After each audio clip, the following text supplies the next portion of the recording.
Un saludo cordial, queridos niños, un fuerte abrazo.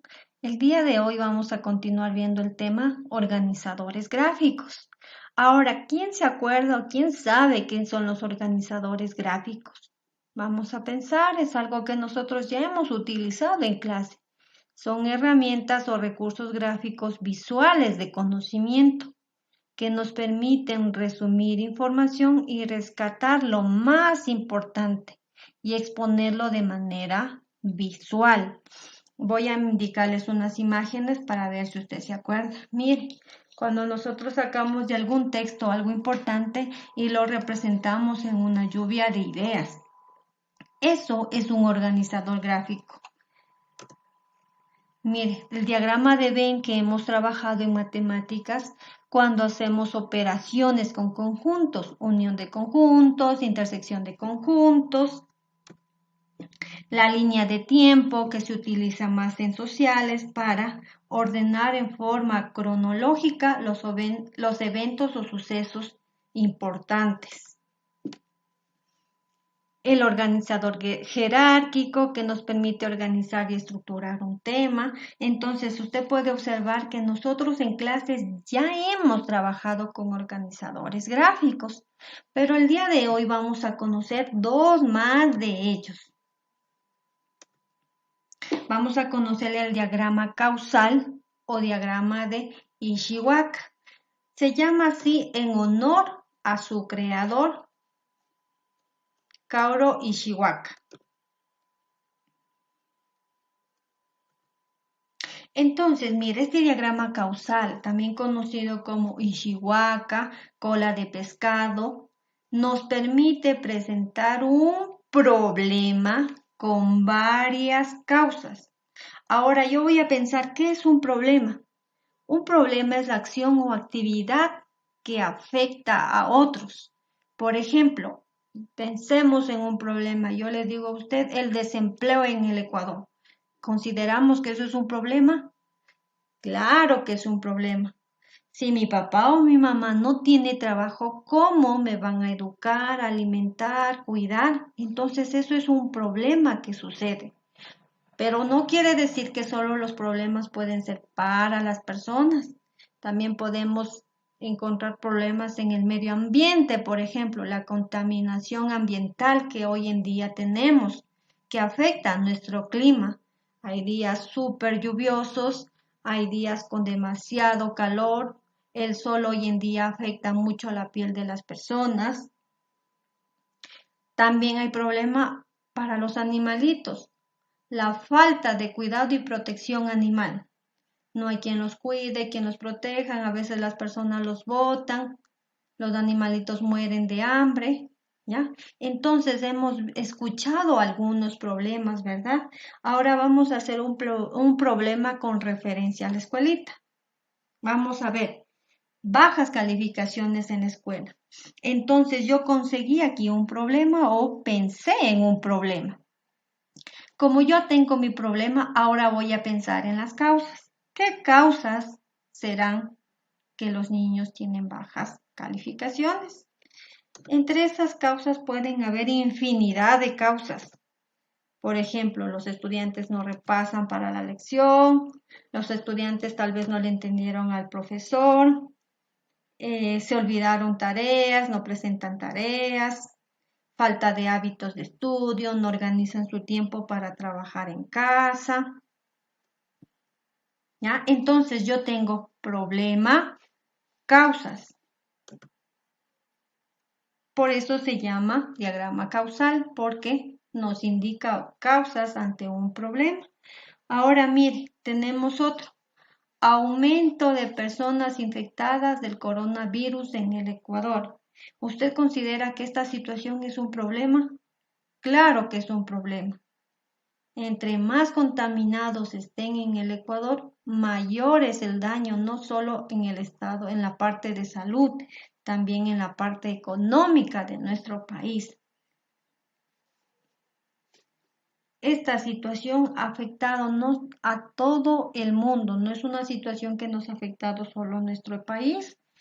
Podemos ver que esta situación es a nivel global. Entonces, ahora yo voy a pensar en otro problema que estamos viviendo actualmente en nuestro país, que es el aumento de personas infectadas del coronavirus en Ecuador. ¿Esto será un problema? Claro que es un problema. Es una situación que afecta al ámbito de salud, al ámbito económico de las personas. Entonces, mire, este es un problema. Como yo ya sé aquí mi problema, mire, yo puedo incluso irme a otra información y conocer, mire, el problema, la magnitud de este problema. Mire cuántos casos confirmados de que tienen personas el coronavirus es 1.403 casos en nuestro país. 34 personas que ya han fallecido y apenas 3 personas que se han logrado recuperar. Entonces, si se da cuenta la magnitud de este problema. Si aquí nosotros nos ubicamos en Pichincha, miren Pichincha, ¿cuántos infectados tenemos? 121 casos. Pero podemos observar aquí que alrededor de todo nuestro país hay varias personas infectadas. ¿Ya? Entonces, nosotros ya vimos aquí un problema, que no solo es a nivel de nuestro país, es a nivel mundial también. Mire, a nivel mundial podemos ver los países infectados. ¿Cuántos casos? Mire, aquí hay 85.467 casos. Si se da cuenta la magnitud del problema que estamos tratando. ¿Ya?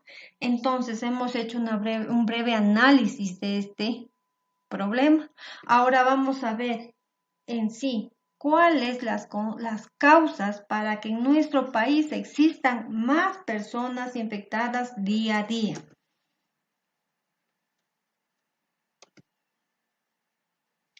Una puede ser que las personas no acatan la orden de quedarse en casa y salen y se exponen a que ellos también sean contaminados. La falta de organización de nuestro Estado, de nuestros gobernantes, el no tomar las debidas precauciones ante esta situación.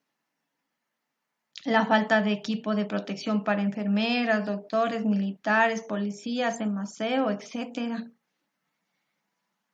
Hay incluso personas del ámbito de salud que ya han sido infectadas, incluso ya ha muerto una persona. Entonces, mire, estas son las causas por qué hay el aumento de personas infectadas del coronavirus en nuestro país.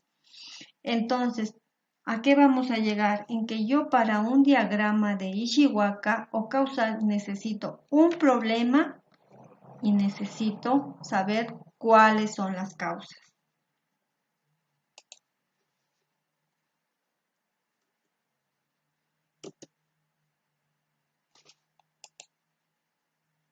Ahora vamos a ver cuál es la estructura de un diagrama causal. Como yo les decía, es similar al esqueleto de un pescado. Primero vamos a tener su cabeza. En un círculo vamos a escribir el problema. Dentro del círculo escribimos el problema. Dibujamos su columna vertebral. Luego dibujamos sus espinas y encima o debajo de su espina, en un cuadro, escribimos las causas. Las causas pueden ser 4, 6 o infinidad de causas según requiera mi problema. Entonces, problema, columna vertebral, espinas, en donde van sus causas. Ahora vamos a ver un ejemplo. El problema ya sabíamos, bajas calificaciones en la escuela. ¿Cuáles eran las causas?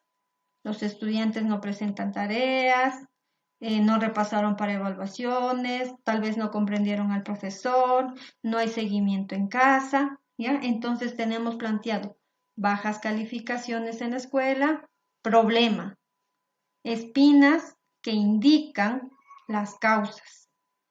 Estas causas me indican cuál es el problema. Entonces, si se da cuenta, mire cuál es el origen. Problema. Las causas señalan a la columna vertebral y la columna vertebral Ahora vamos a ver el segundo diagrama, el diagrama de Gantt. Se llama Gantt al igual que el anterior en honor a su creador, Henry Gantt. Este organizador nos permite o nos sirve para planificar tareas y distribuir el tiempo. Cuando nosotros queremos hacer un proyecto, este diagrama nos va a ser muy útil porque nos permite planificar las tareas, qué actividades yo voy a hacer y distribuir mi tiempo. En qué orden cronológico voy a ir haciendo cada actividad. Para eso yo tengo que pensar en un proyecto. Recordemos que los proyectos no es algo momentáneo, es algo que va a llevar un periodo de tiempo. Y todo proyecto debe tener un fin. ¿Para qué quiero hacer esa actividad? Por ejemplo, podemos pensar en un proyecto de lectura con el fin de mejorar la comprensión lectora, creación de un cuento para ayudar la creatividad de los estudiantes y la escritura en los estudiantes, el proyecto Tini para que los estudiantes se conecten con nuestra naturaleza y sean creadores de un ambiente más amigable.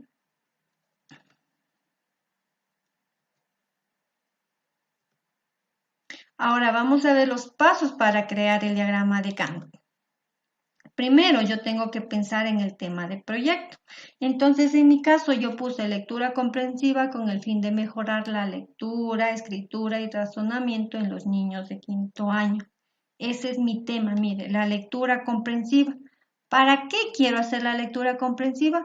Para que los estudiantes mejoren su lectura, escritura y razonamiento. Todo proyecto tiene que tener un propósito, un objetivo. ¿Para qué lo voy a realizar? Paso 2. Realizo la tabla. En una tabla yo voy a anotar las actividades en orden cronológico y el tiempo en que voy a distribuir. ¿A qué me refiero cuando digo actividades en orden cronológico? Es sencillo, usted no puede hacer primero ponerse los zapatos y luego las medias, ¿verdad? ¿Qué debe hacer? Primero me pongo las medias y luego los zapatos.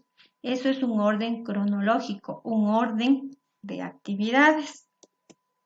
Entonces, a continuación, mire, tengo esta tablita en donde yo ya hice mi diagrama de Venn. Esta tabla se llama diagrama de Venn, en donde en el encabezado va las actividades, el tiempo, es decir, en este caso mi tiempo va a estar distribuido por días de la semana. En mis actividades voy a organizar en esta columna en orden cronológico. Mis actividades van a ser, primero voy a seleccionar las lecturas. Esa selección de lecturas la voy a hacer el día lunes. Entonces pinto el casillero de lunes. Luego mi segunda actividad va a ser 15 minutos de lectura. 15 minutos de lectura con los niños va a ser el día martes, miércoles y jueves. Entonces pinto esos casilleros. Y al final vamos a hacer una evaluación de la lectura. Eso lo voy a realizar los días viernes, entonces pinto el casillero del día viernes. Y de esta manera yo organicé mi proyecto de lectura. ¿Ya?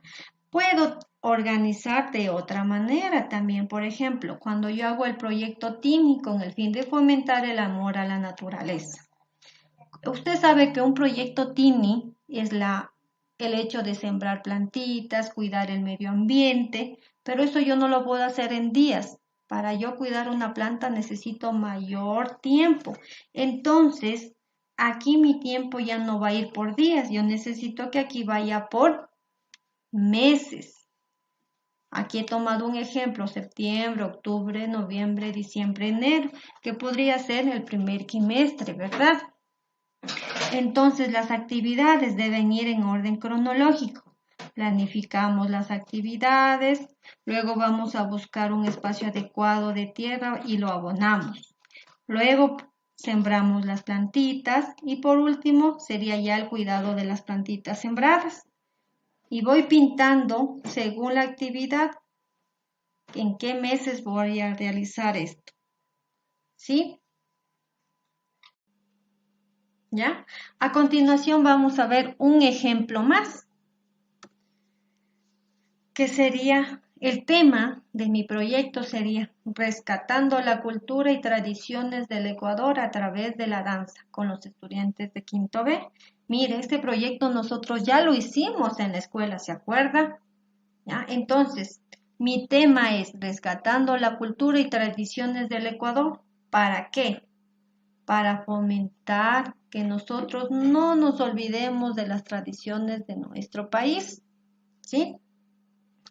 Entonces, ahora, recordamos que esta actividad nosotras no lo hicimos ni en días ni en meses, pero sí fue distribuida por semanas, ¿se acuerda?